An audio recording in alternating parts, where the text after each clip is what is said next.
How to add friends on Discord mobile. Hey guys, welcome back to the channel, and in today's video, I'm going to show you how to add friends on Discord mobile. Without further ado, let's get started. Now just go ahead and open your Discord app from your phone. And first, if you want to add a friend from the server that you are in, just open that particular server and just tap on a random text channel.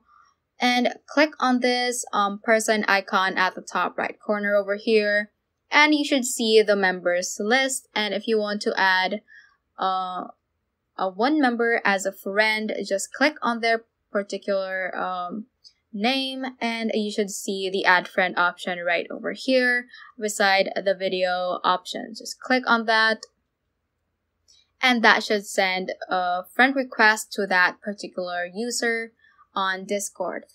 But if you want to add a friend when you have their username, just click on this person icon again, but this time from here, just click on that and click on this person icon again with the plus symbol. Just click on that and just type in their username from here.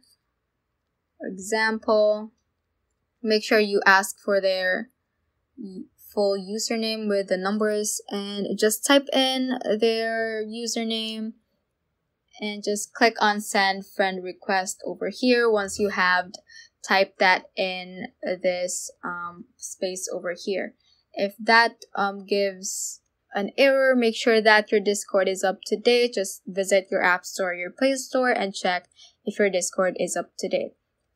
And also double check the username of that particular friend you want to add on Discord mobile. So that ends this tutorial. I hope this video helped you out. If it did, don't forget to like the video and subscribe to the channel. Feel free to comment any questions you may have as well. So that is all for today, and have a great day.